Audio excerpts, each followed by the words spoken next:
વિદ્યાર્થી મિત્રો, ચાલો આજે આપણે યુનિટ 9 રીડ 1 એનો પાર્ટ 2 માં આપણે હેડેક જે પાઠનું નામ છે એની અંદર આપણે બાકીનો પાઠ છે એ પાઠને આજે આપણે ભણવા જવાના છીએ. પાર્ટ 1 ની અંદર આપણે જોયું કે જે આર.કે. નારાયણ જાણીતા જે કાર્ટુનિસ્ટ છે એને આ પાઠ લખેલો છે. એ માણસ જાતને ઘણા બધા વરદાનો મળ્યા છે, એમાં માથાનો દુખાવો પણ એ વરદાન સ્વરૂપ જ છે. પછી એને પોતાના સ્કૂલની બધી મેમરી યાદ કરી કે કેવી રીતે બાળકો છે એ માથાનો દુખાવાનું બહાનું કાઢી અને કવાયત ન કરતા, અને પછી માણસ છે એ મેળાવડોમાં કે કોઈ પણ જગ્યાએ હોય ત્યારે એ બીજા દુખાવાને એ સામાજિક રીતે એ નથી જાહેર કરી શકતો, પરંતુ માથાના દુખાવો છે એ સામાન્ય રીતે એ બધાની સમક્ષ એ કહી શકે છે. અને પછી કહે છે કે વ્યક્તિને ખાસ કરીને માથાના દુખાવા કરતા અસ્વસ્થતા જેને કહેવાય છે ઇનડિસ્પોઝિશન, એની પણ એને વાત કરી કે જે અસ્વસ્થતા વિશે વાત કરે વ્યક્તિ છે એ કોઈ પાર્ટીની અંદર અથવા તો કોઈ મેળાવડાની અંદર જો હાજરી ન આપી શકે તો એ કહી શકે કે ભાઈ અમારા આ જે સર છે એને અસ્વસ્થતા છે, એને કારણે એ આજે આવી શકે તેમ નથી. અને એ વ્યક્તિ પોતે બોલે એના કરતાં એના એ જે સેક્રેટરી છે એ કહેતો એ વધારે સરસ લાગે છે. એ બધી વાત આપણે પહેલા પાઠની અંદર જોઈ. હવે આપણે આગળ પાઠની અંદર એનો બાકીનો જે આગળનો ભાગ છે એ હવે આપણે શબ્દશ જોઈએ. Mister show and show. Show and show ક્યારે કહેવાય? એટલે અહીંયા XYZ ની જેમ કે કોઈ પણ વ્યક્તિ છે એ અહીંયા નામ એની જગ્યાએ તમે કોઈ પણ વ્યક્તિનું નામ મૂકી શકો કે ભાઈ આ શ્રીમાન આ અથવા અને આ રિગ્રેટ્સ કરે છે, એટલે કે ખેદ વ્યક્ત કર્યો છે. હિઝ ઇનએબિલિટી, તેની અક્ષમતા, to attend the meeting today, એને શું કહે છે? ખેદ વ્યક્ત કર્યો છે. કોઈ પણ વ્યક્તિ છે એને એની અક્ષમતાને કારણે એને ખેદ વ્યક્ત કરે છે. શેના માટે એની શેની અક્ષમતા છે? તો કે અટેન્ડ ધ મીટિંગ ટુડે, આજે એને આજે મીટિંગમાં હાજરી આપવાની હતી, એ મીટિંગમાં એ વ્યક્તિ હાજર ન રહી શક્યા અને તે માટે તે વ્યક્તિ છે એ એની અક્ષમતા માટે એ પોતે ખેદ વ્યક્ત કરે છે કે આજે હું આ મીટિંગમાં આવી શક્યો નહીં. હવે એ મીટિંગમાં નથી આવી શકતા એનું કારણ છે ઓવિંગ ટુ ઇનડિસ્પોઝિશન, ના કારણે. ઓવિંગ ટુ એટલે ના કારણે, ઇનડિસ્પોઝિશન એટલે અસ્વસ્થતાને કારણે એ વ્યક્તિ છે એ મીટિંગમાં હાજર નથી રહી શકતા, એના માટે એ ખેદ વ્યક્ત કરે છે. જે આપણે આગળ જોયું કે ત્રીજો વ્યક્તિ છે એ એના વિશે એ વાત આવી રીતે કરી શકતો હોય છે. પીપલ વિલ અન્ડરસ્ટેન્ડ, લોકો છે એ સમજી શકે છે. એન્ડ એક્સેપ્ટ એટલે સ્વીકારે છે. ધ સ્ટેટમેન્ટ એટલે નિવેદન. આ જે નિવેદન આ ત્રીજી વ્યક્તિ દ્વારા કોઈ પણ જે પ્રખ્યાત વ્યક્તિ છે એ નથી હાજર રહી શકતા, એના માટે એનો સંદેશો છે એ લોકો સમક્ષ એનો જે સેક્રેટરી છે અથવા તો એનો જે ડેપ્યુટી છે એ આવી રીતે વાત કરી શકે કે અમારા સર છે, આ જેનું નામ છે કોઈ પણ હોઈ શકે, અને એ છે અસ્વસ્થતાને કારણે આજની મીટિંગમાં એ નથી આવી શક્યા, એ બદલ એનો ખેદ વ્યક્ત કરે છે. અને લોકો છે એના આ નિવેદનને એ સ્વીકારે પણ છે અને સમજી પણ શકે છે. એન્ડ વિલ નો ક્વેશ્ચન, અને કોઈ પણ જાતનો પ્રશ્ન એ લોકો પૂછી શકે નહીં. What is that ઇનડિસ્પોઝિશન? હવે અહીંયા આર.કે. નારાયણ કહે છે કે હવે આ અસ્વસ્થતાનું બહાનું તો અથવા તો વાત બધા કરે જ છે, પણ ખરેખર આ પેલી અસ્વસ્થતા છે શું? Is he down with the flu or malaria or cold or rheumatism? હવે આ જે અસ્વસ્થતા છે, સ્વસ્થનો વિરુદ્ધ અસ્વસ્થ હોવું એટલે કોઈ બીમારી હોવું, એટલે કોઈ એનું નામ હોઈ શકે તો કે શું તે વ્યક્તિ છે ડાઉન વિથ એટલે પરેશાન છે, તો કે એ અસ્વસ્થતા એટલે કે એને ફ્લૂ થયો છે, મેલેરિયા થયો છે, ઓર કોલ્ડ એટલે શરદી થઈ છે, કે ર્યુમેટિઝમ કોઈ સંધિવા થયો છે. અસ્વસ્થતા મતલબ કયા રોગ છે, એવું પર્ટિક્યુલર રોગ છે, શું છે એની ચોખવટ કોઈ કરતું નથી. આઈ નો મને ખબર છે, અ ડોક્ટર એટલે doctor, who can cure it કે જે છે ડોક્ટર છે આનો ઈલાજ કરી શકે છે. અસ્વસ્થ વ્યક્તિને સ્વસ્થ કરવાનો જે ઈલાજ છે એ ડોક્ટર પાસે છે. ઓન ધ કોન્ટ્રરી ઉલટાનું, just accept it at its face value and pass on to the next item. હવે શું કહે છે કે એ કોઈ પણ વ્યક્તિને આપણે પૂછી પણ શકીએ કે અસ્વસ્થ છે એટલે એને આસ થયું છે, કોલ્ડ થયો છે, ર્યુમેટિઝમ છે, મેલેરિયા છે, અને ડોક્ટર છે એ અસ્વસ્થતા છે દૂર પણ કરી શકે છે. એ આપણે બધા જાણીએ છીએ, પરંતુ ઉલટું, એનાથી ઉલટું કોઈ દલીલ કરવાને બદલે જસ્ટ એક્સેપ્ટ ઇટ, એને શું કરીએ છીએ, એ વ્યક્તિને જે નિવેદન છે એ વ્યક્તિના નિવેદનને સ્વીકારીએ છીએ એઝ ઇટ્સ ફેસ વેલ્યુ, યથા હકીકત જે પ્રમાણે એ વ્યક્તિએ વાત કીધી છે એ જે હકીકત છે એને ઉલટાની આપણે સ્વીકારીએ છીએ, બધું જાણતા હોવા છતાં પણ, and pass on to the next item, અને આપણે બીજી બાબત ઉપર છે એ જતા રહીએ છીએ. Indisposition could be used only at the particular level. Indisposition એટલે અસ્વસ્થતા, could be used કરી શકાય છે, યુઝડ એટલે ઉપયોગમાં લઈ શકાય છે, ઓનલી એટલે માત્ર ને ફક્ત, એટ અ પર્ટિક્યુલર લેવલ, એક કોઈ ચોક્કસ ખાસ એક સ્તરે અથવા તો કક્ષાએ આ ઇનડિસ્પોઝિશનનો ઉપયોગ છે એ તમે કરી શકો છો. નોટ બાય ઓલ, બધા લોકો માટે આ અસ્વસ્થતાનું ઉદાહરણ તથા તો એ બાનું છે એ આપણે કાઢી શકતા નથી. એન્ડ સનરાય, મહત્વનું હોય એવા માટે એ, અથવા તો મહત્વનું ન હોય એના માટે એ આપણે એનો ઉપયોગ કરી શકતા નથી. એટલે કહેવા ખાસ એ માંગે છે કે અમુક જ એવી ઇમ્પોર્ટન્ટ વસ્તુ છે, કોઈ મીટિંગ છે અથવા તો કોઈ ખાસ પ્રકારનો સમારંભ છે, એના માટે જો વ્યક્તિ હાજર ન રહે તો અસ્વસ્થતાનું બહાનું છે એ અમુક વ્યક્તિઓ માટે અને અમુક સ્તર સુધી જ એ શક્ય બને છે અથવા તો એ યોગ્ય લાગે છે. બધા લોકો એ નાની નાની બાબતમાં અસ્વસ્થતાનું જો એ બહાનું કાઢે અથવા તો એવા વાત કરે તો એ યોગ્ય છે નહીં. અને જો એ ખાસ કરીને આ અસ્વસ્થતાની વાત છે એ મહત્વનું કોઈ કામ હોય અથવા તો વ્યક્તિ મહત્વની હોય તો ત્યારે પણ એનો ઉપયોગ છે કરી શકાય છે. બધા લોકો એનો ઉપયોગ કરી શકતા નથી.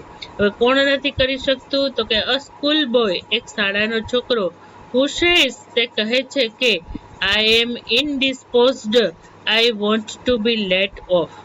હવે આ કે છે ને કે બધા ક્ષેત્રમાં નથી આ કામ લાગતું, એટલે એનું એ ઉદાહરણ આપે છે કે ખાસ કરીને કોઈ મોટા સેલિબ્રિટી છે, પ્રખ્યાત વ્યક્તિ છે, જો એ હાજરી ન આપી શકે અને એ છે એ બહાનું કાઢે તો ઇનડિસ્પોઝિશન ચાલે. પરંતુ એક શાળાએ જતો છોકરો એમ કહે કે આજે હું અસ્વસ્થ છું અને આઈ વોન્ટ ટુ, હું ઈચ્છું છું લેટ ઓફ, મારે રજા જોઈએ છે, તો એ વસ્તુ છે આ સ્તરે યોગ્ય લાગે નહીં. Will have his ear twisted, તો એના કાન જ આંબળવા જોઈએ. ફોર હિઝ પ્રિકોશિયસનેસ, એની જે ચપરાકપણું છે, એ જે એની જે છેતરવાની જે વાત છે અથવા તો જે ચાલાકીપણું છે કરે છે, એના માટે તો આ છોકરાના કાન પકડવા જોઈએ. ત્યાં આપણે એમ ન કહી શકાય, દલીલ ન કરી શકીએ કે ભાઈ આ છોકરાને બિચારાને અસ્વસ્થ છે તો આપણે એને જવા દેવો જોઈએ. પણ ત્યારે તો ખરેખર એ વસ્તુ છે એને આપણે પરખવી અને બાળકોને ખોટી એ વાતનો ફાયદો ન ઉઠાવવા દેવો, એ વાત અહીંયા કરે છે. આઈ થિંક, હું વિચારું છું, આઈ શુડ શોક, હું છે એ તમને આઘાત આપવા જઈ રહ્યો છું. મેનકાઇન્ડ એટલે માણસ જાતને ખરેખર આઘાત લાગશે.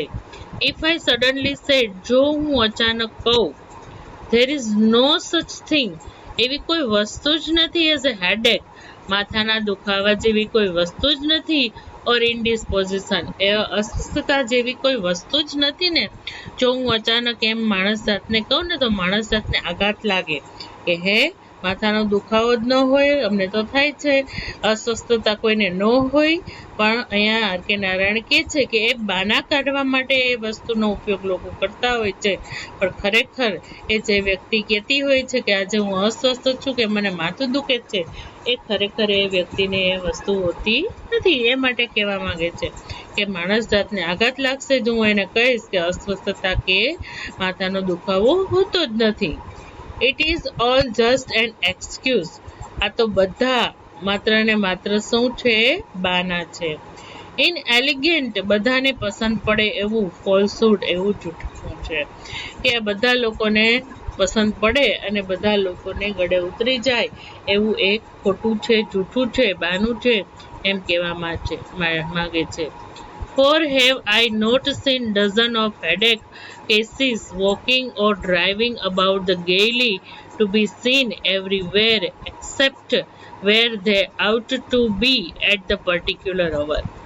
શું કહે છે કે મેં એવા dozen, I have not seen dozen of headaches, મેં એવા ઘણા બધા જે હજાર અથવા તો જે ડઝન એટલે 12 જેની વસ્તુ કહે છે, એટલે કે ડઝન જેટલા માથાના દુખાવાના કેસો છે એને મેં જોયા છે એવા કે જે ચાલતા હોય અથવા તો કાર ચલાવતા હોય લગભગ આનંદમાં, ટુ સીન એવરીવેર, બધી જગ્યાએ, એક્સપેક્ટ, જે જગ્યાએ ના સિવાય, વેર ધે આઉટ ટુ બી, જ્યાં એ લોકોએ હોવા જોઈતા હતા ત્યાં ન, ત્યાં સિવાય એ બીજી જગ્યાએ તો એ ડ્રાઇવિંગ કરતા હોય છે અને આનંદથી ચાલતા હોય છે. એવા મેં ડઝનો જેટલા માથાના દુખાવાના કેસ જોયા છે.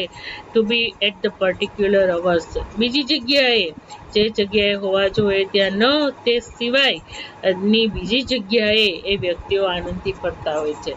કહેવાનો મતલબ એમ છે કે આર કે નારાયણ કહે છે કે મેં એવા ડઝન જેટલા એ કેસો જોયા છે માથાના દુખાવાના કે એ વ્યક્તિઓ છે જે જગ્યાએ હોવા જોઈએ ત્યાં ન હોય પરંતુ એ બીજી જગ્યાએ આનંદથી કાર અને ચાલતા મજાથી ફરતા મેં જોયેલા છે. દાખલા તરીકે ઓફિસમાં બાનું જોઈતું હોય તો એ ત્યારથી છુટ્ટીનું અથવા તો મુક્તિનું બાનું જોઈતું હોય તો ત્યારે એમ કહે છે કે માથાનો દુખાવો થાય છે, અને જેવા ઓફિસમાંથી છુટ્ટી મળી જાય છે ત્યાં પાર્કમાં કે સિનેમા હોલમાં કે ક્યાંય શોપિંગ મોલમાં એ આનંદથી ફરતા હોય છે અથવા તો ગાડી ડ્રાઈવ કરી રહ્યા હોય છે. એટલે અહીંયા આર કે નારાયણ કહે છે કે મેં એવા વ્યક્તિઓને જોયા છે કે જે લોકોને, જ્યાં ખરેખર એના કામને સ્થળે હોવાની જગ્યાએ અથવા તો કોઈ એવા સમારંભ કે મેળાવડાની અંદર પ્રસંગોમાં હાજરી ન આપી હોય ત્યારે એ બાનું એમ કાઢે કે મને અસ્વસ્થતા છે કે માથું દુખે છે, અને એ વ્યક્તિ એમાંથી છૂટી મળી જાય તો એ બીજી જગ્યાએ આનંદથી મોજથી એ ફરતા હોય છે. એ અર્થમાં અહીંયા કહેવા માંગે છે. The world is not yet ripe for such a outspokenness. આ દુનિયા છે ને હજી, નોટ યેટ એટલે હજી સુધી, રાઇપ એટલે પરિપક્વ, એઝ અ આઉટસ્પોકન, સ્પષ્ટ વક્તવ્ય માટે.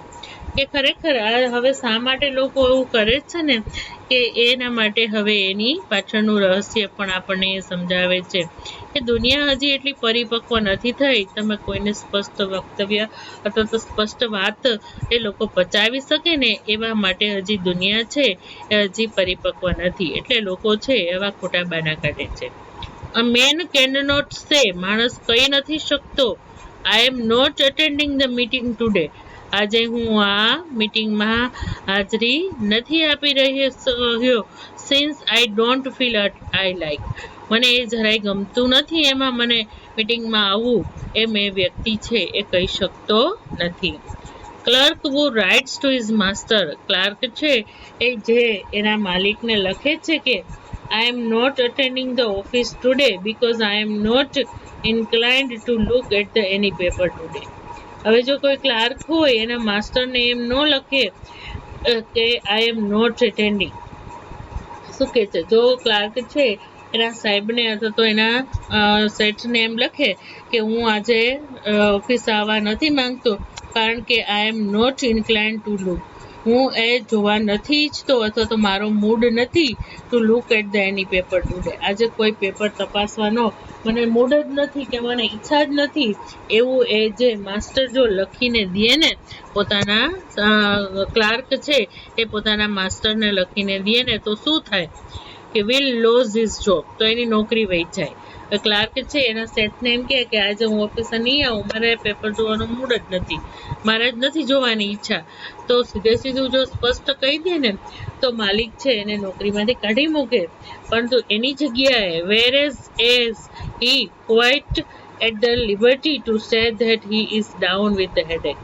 પણ આ ક્લાર્કને જ્યારે એ તદ્દન કેવો છે, મુક્ત છે કેવા માટે કે he is down with his headache, કે એ છે સરદર્દથી અથવા તો માથાના દુખાવાથી એ પીડાઈ રહ્યો છે અથવા તો પરેશાન છે એમ કહે તો એનો માલિક છે એને નોકરીમાંથી ન કાઢે અને એને કામ કરવાની ઈચ્છા નથી તો એ ઓફિસે પણ ન જઈ શકે. એટલે કે છે કે અહીંયા વ્યક્તિ છે એ કોઈ પણ એ સાચી હકીકત છે લોકોને જણાવી શકતો નથી. Headache is essential for the maintaining the human relationship in working order. માથાનો દુખાવો છે ને એસેન્શિયલ છે એટલે કે જરૂરી છે ફોર મેન્ટેનિંગ એટલે જાળવી રાખવા માટે human relationship in working order. તો કે માણસના જે સંબંધો છે એને કાર્યશીલ રહે અથવા તો ચાલુ રહે એટલા માટે આ માથાનો દુખાવો જરૂરી છે. તો કે માણસની સાથે સંબંધો આપણે જાળવી રાખવાના છે, પરંતુ ઘણી વખત આપણે એ જગ્યાએ સંબંધને કારણે એ જવું પડતું હોય છે, પરંતુ આપણી અનુકૂળતા ન હોય તો આપણે ત્યાં નથી પહોંચી શકતા. તો ઘણી વખત આપણી ઈચ્છા પણ નથી હોતી. તો સાચી વાત કહી દઈએ તો આપણા સંબંધો ખરાબ થઈ જાય છે, પરંતુ એની જગ્યાએ આપણે એ ન જવું હોય અથવા તો મિટિંગમાં હાજરી ન આપી શકીએ કે મેળાવડામાં ન જઈ શકીએ તો આપણે માથાના દુખાવાનું અથવા તો અસ્વસ્થતાનું બહાનું કાઢી દઈએ તો આપણા સંબંધો પણ બગડતા નથી અને આપણું કાર્ય છે એ પાર પડી જાય છે. એટલે કે છે કે માથાનો દુખાવો છે ને એ સંબંધો જાળવી રાખવા માટે, એ સંબંધો સચવાઈ રહે એના માટે છે એ ખૂબ જરૂરી છે. We cannot do without it either at home or in public. We cannot આપણે કરી નથી શકતા without it એના વગર either at the home or in public. આ વસ્તુ વગર આપણે છે એ સંબંધો છે ઘરે હોય અથવા તો એ પબ્લિક એટલે કે જાહેરમાં હોય છે તો એના વગર આપણે આપણા સંબંધો છે એ જાળવી શકતા નથી. ઘરે પણ સંબંધો જાળવવા માટે ઘણી વખત આપણે સ્પષ્ટ વાત નથી કહેવી પડતી કે એ તો ઘરમાં ઝઘડા થાય છે અથવા તો ઇન ધ પબ્લિક એટલે બહારના સંબંધો પણ જળવાતા નથી. એટલે કે આ વસ્તુ જો આપણે ન કરીએ તો પણ એના વગર આપણે છૂટકો છે જ નહીં. અર્થમાં કે છે ઇન એની નોર્મલ હાઉસહોલ્ડ, કોઈ સામાન્ય ઘરની અંદર વન કેન સી આપણે જોઈ શકીએ છીએ વેરાયટી ઓફ હેડેક્સ, ઘણા બધા પ્રકારના માથાના દુખાવો છે. કર્ટેનિંગ એટલે પડદો પાડી દે છે, ફોરવેર્સ છોડી દે છે, her food on to plea of the splitting head is clearly not on the best of the terms, at least for that day with the daughter-in-law or her son. હવે કે છે કે ઘરની અંદર કોઈ વ્યક્તિ છે મોટી ઉંમરના છે કે જે ફોરવેર્સ એટલે છોડી દે છે, હર ફૂડ એટલે તેનું ખાવાનું, ઓન ધ પ્લી ઓફ ધ બહાનું જાહેર કરે છે, અ સ્પ્લિટિંગ હેડ માથાનો દુખાવો છે, ઇઝ ક્લિયરલી એ સ્પષ્ટ છે, not on the best of the term ખરેખર આ જોવા જાય તો આ યોગ્ય છે નહીં, એટલીસ્ટ ફોર ધેટ ડે અંતે તો તે દિવસ માટે, with the daughter in law or her son પુત્રવધી હોય અથવા તો એના દીકરા સાથે ખરેખર આ વસ્તુ છે યોગ્ય થઈ ન કહેવાય. ઘરમાં કોઈ સાસુ હોય અને એને પુત્રવધુ સાથે અથવા તો દીકરા સાથે કોઈ માથાકૂટ હોય તો એને જમવું ન હોય ત્યારે એ છે એ સ્પષ્ટ નથી કહેતા, પરંતુ એ એક બાના હેઠળ એ ખાવાનું પોતાનું છોડી દે છે કે આજે મારે જમવું નથી, મને માથું દુખે છે એમ કહી અને પોતાની નારાજગી છે એ આ માથાના દુખાવાનો પડદો પાડી અને એ છે એ પોતાનું કાર્ય છે એ સંબંધો પણ સચવાઈ જાય છે અને પોતાનો રીસ કે ગુસ્સો છે એ પણ પ્રદર્શિત કરી દે છે. એટલે તે દિવસે તો એ દીકરાઓ માટે એ ખરેખર એ યોગ્ય થયું કહેવાય નહીં. એટલે ઘરમાં પણ આવા લોકો છે એ માથાના દુખાવાનું બહાનું કાઢી અને સંબંધો છે એ સાચવી રાખતા હોય છે. એનું અહીંયા આપણને ઉદાહરણ આપે છે. ધ સન એટલે દીકરો, હુ પ્લીડ્સ એટલે બહાનું કરે છે, હેડેક એટલે માથાના દુખાવાનું. આજે સાસુની વાત થઈ એમ અહીંયા દીકરાની વાત કરે છે. દીકરો પણ માથાના દુખાવાનું બહાનું કરે છે. મે એટલે કદાચ, want to keep away, not only his friends and officers, કે કદાચ વોન્ટ એટલે ઈચ્છતો હોય, ટુ કીપ અવે દૂર રાખવાનું અથવા તો દૂર મળવા ન જવાનું, not only his friends and officer કે તેના ઓફિસરો અથવા તો તેના મિત્રોને થી દૂર રહેવા માટે અથવા તો તેને ન બોલાવાનું અથવા તો તેની સાથે ન જવા માટે એ શું કરે છે, ન જવા ઈચ્છતો હોય અથવા તો તેનાથી એ દૂર રહેવા ઈચ્છતો હોય તો એ માત્ર ને માત્ર એ શું કરે છે, હેડેકનું બહાનું કરે છે. But would like his wife not to press him too much to fulfill his promise to take her out. The little man who plead the headache has definitely skipped his homework and would like the tutor to be spent away. ત્યાર પછી શું કહે છે, તો કે but would like to અથવા તો એ જ વ્યક્તિ છે લાઈક ટુ હિઝ વાઇફ કે એ પોતાની પત્ની નોટ ટુ પ્રેસ હિમ કે એની પત્ની એને દબાણ ન કરે, ટુ મચ એના વધારે પડતું, ટુ ફૂલફિલ એટલે પૂરું કરવા, હિઝ પ્રોમિસ એટલે તેનું વચન, ટુ ટેક હર આઉટ એને બહાર લઈ જવા માટે અથવા તો કોઈ વ્યક્તિને મળવાનું અથવા તો ઓફિસરોને મળવાનું ટાળવું હોય અથવા તો એને ત્યાં એની સાથે જવું હોય, એનાથી દૂર રહેવું હોય તો માત્ર ને માત્ર વ્યક્તિ માથાના દુખાવાનું બહાનું કરે છે. પરંતુ ક્યારેક એવું બને છે કે પત્નીને બહાર ફરવા લઈ જવાનું પ્રોમિસ કર્યું હોય અને એ પ્રોમિસ પૂરું ન થાય અને એની પત્ની એના માટે દબાણ ન કરે એટલા માટે પણ પતિ ઘણી વખત મારું માથું દુખે છે એની એ જે વિશ છે અથવા તો એનું વચન પાળવાનું એ પૂરું ન કરી શકતો હોય અથવા તો કરવાની ન ઈચ્છા હોય ત્યારે એ બહાનું કાઢે છે કે આજે મને માથું દુખે છે. એટલે દરેક જગ્યાએ વ્યક્તિ છે, ઘરમાં હોય કે પબ્લિકમાં હોય છે, એ પણ એ કોઈ પણ કાર્ય કરવાની ઈચ્છા ન હોય ત્યારે એ કહે છે કે એ માથાના દુખાવાને પાસવર્ડ તરીકે વાપરે છે. ત્યાર પછી કે છે ધ લિટલ મેન, નાનકડો વ્યક્તિ, ઘરમાં નાનકડો છોકરો છે. પેલા સાસુનું જોયું, પછી એ દીકરાનું જોયું, ત્યાર પછી કે છે કે ઘરમાં જે દીકરાનો દીકરો હોય છે અથવા તો નાનકડો છોકરો હોય છે, હુ પ્લીડેડ હેડેક એ પણ બહાનું કરે છે માથાના દુખાવાનું, હેઝ ડેફિનેટલી સ્કીપ્ડ હિઝ હોમવર્ક ચોક્કસપણે એને છોડી દેવું છે, હોમવર્ક નથી કરવું અથવા તો એને હોમવર્ક કરવાની ઈચ્છા નથી ત્યારે ચોક્કસ ને ચોક્કસ એ માથાના દુખાવાનું બહાનું કાઢે છે. And would like the tutor to be spent away અને એ પણ ઈચ્છે છે કે જે ટ્યુશનમાં આવતા સર છે એને પણ એ ભગાડી દે માથાનું બહાનું કરીને કે આજે સર મને માથું દુખે છે, આજે મારે ટ્યુશન નથી કરવું એમ કરીને શિક્ષકને પણ ભગાડી દે છે. એટલે અહીંયા ઘર હોય કે પબ્લિકમાં લોકો છે એ પોતાની સાચી હકીકત ન જણાવતા એ માથાના દુખાવાને પાસવર્ડ તરીકે ઉપયોગ કરે છે. As I have already said, કારણ કે મેં પહેલેથી જ કહેલું છે કે it will not do at all to be brutally truthful on all occasion. It will not do એ ન કરી શકીએ, to at all to be brutally તોછડાઈથી, ટ્રુથફુલ એટલે સત્ય, ઓન ઓલ ઓકેઝન્સ મતલબ પ્રસંગો, દરેક પ્રસંગોએ આપણે તોછડાઈથી સત્યને કહી શકતા નથી. મેં પહેલેથી જ કીધું છે કે આ દુનિયા છે એટલી બધી પરિપક્વ નથી કે જે સાચી હકીકત છે એ સમજી શકે અને એને સ્વીકારી શકે. એટલે કે છે કે દરેક પ્રસંગે આપણે છે એ તોછડાઈથી સત્યને કહી શકતા નથી. હું પહેલા કહી ચૂક્યો છું. The shine of the cultured existence is not to pray too deeply but accept certain words at their face value as expressed by the speaker. પછી શું કહે છે કે the sign of the, sign એટલે નિશાની, ઓફ કલ્ચરલ એક્ઝિસ્ટન્સ એટલે સભ્ય જીવનશૈલી. તો કે સભ્ય જીવનશૈલીની નિશાની કઈ છે, ઇઝ નોટ ટુ પ્રે એ વધારે પડતી ઊંડાણપૂર્વક, ડીપલી, ટુ ડીપલી એટલે વધારે પડતી ઊંડાણમાં પૂછપરછ ન કરવીને એ જ આ સભ્ય જીવનની શૈલી છે.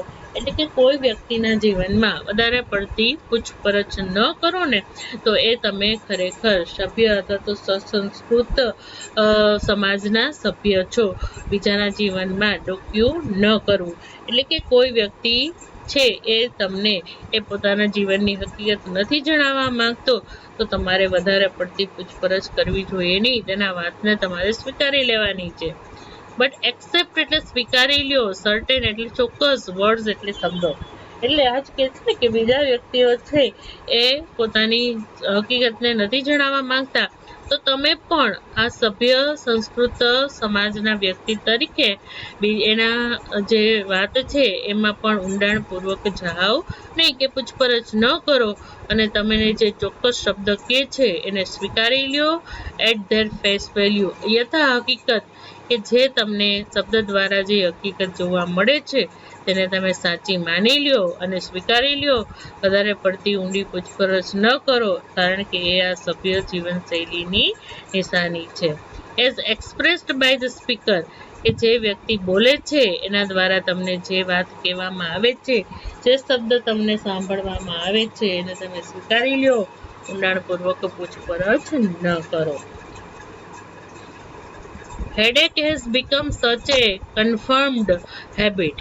માથાનો દુખાવો છે ને બની ચૂક્યો છે ખાસ પ્રકારનો એક એવી છે કન્ફર્મ્ડ હેબિટ, એટલે બદલાયની એવી હેબિટ છે. તો કે આ માથાના દુખાવો છે ને એ ક્યારેય બદલાયની એવી હેબિટ છે, બની ગયો છે. That a huge trend has developed in the providing a cure for it. અને આ જે માથાના દુખાવાના ઈલાજ માટે શું કે છે એક ખાસ મોટા પ્રકારનો મોટો વ્યાપાર છે એ ડેવલપ્ડ એટલે વિકસી ચૂક્યો છે. ઇન પ્રોવાઇડિંગ પૂરો પાડવા, એટલે કે ઈલાજ કરવા માટે, આ માથાના દુખાવાના ઈલાજ કરવા માટે એક મોટો વ્યાપાર છે એનો વિકાસ થઈ ચૂક્યો છે. કે જુદા જુદા નુસ્ખાઓ છે, જુદા જુદા તેલ છે, જુદા જુદા બામ છે, જુદી જુદી મેડિસિન છે, જુદા જુદા પ્રાણાયામ છે. એક એને માથાના દુખાવાને મટાડવા માટે અથવા તો એને ઈલાજ પૂરો પાડવા માટે એક મોટો વ્યાપાર છે એ વિકસિત થઈ ચૂક્યો છે. સમ પીપલ, કેટલાક લોકો તો ફીલ લોસ્ટ, એને અંદરથી કંઈક ખોટ ચાલે છે, અનલેસ, જ્યાં સુધી તે carry a tube of the some headache remedy, માથાના દુખાવાની ટ્યુબ, એટલે કે જેને આપણે મલમ ભરેલો હોય છે એ ટ્યુબ છે કે જ્યાં સુધી પોતાની સાથે ન રાખે in their pockets all the times, બધી જ જગ્યાએ આખા દિવસ દરમિયાન અથવા તો આખી જિંદગી દરમિયાન એ વ્યક્તિ છે માથાના દુખાવાની ટ્યુબ જ્યાં સુધી એ એના પોકેટની અંદર ન રાખી જાય ત્યાં સુધી એને લાગે છે કે કંઈક ખૂટે છે એની પાસે, અથવા તો એ છે એની ખોટ પડી ગઈ હોય એવું એને સતત ને સતત લાગ્યા રાખે છે.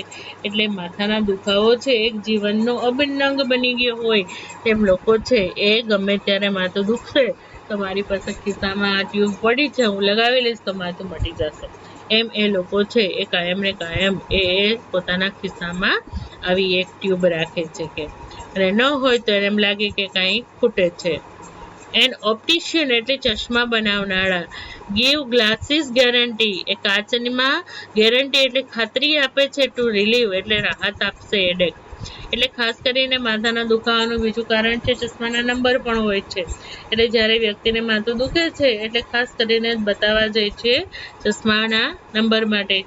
ત્યારે એના જે ઓપ્ટિશિયનો છે એ ગ્લાસની અંદર પણ કાચની અંદર ખાતરી આપે છે કે આ જે તમે અમારા ચશ્માના કાચ છે એ એટલા સરસ છે કે તમે પહેરશો તો તમારું આ માથાનો દુખાવામાં તમને ખૂબ જ રાહત થશે.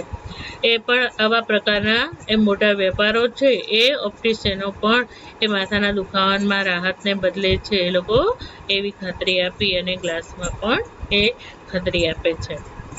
These are instances to show that, આવા પ્રકારની ઘટનાઓ shows that એટલે બતાવે છે કે mankind એટલે માણસ જાત easily begins, સહેલાઈથી begins એટલે શરૂ કરી રહ્યો છે, to believe એટલે માનવા, in its myth એટલે આવી કાલ્પનિક વાતોમાં પણ એ છે એ માણસ જાત છે આવી ઘટનાઓ એવું બતાવે છે કે માણસ જાત છે એ સહેલાઈથી આવી કાલ્પનિક વાતોની ને સહેલાઈથી માનવાનું એને શરૂ કરી દીધું છે.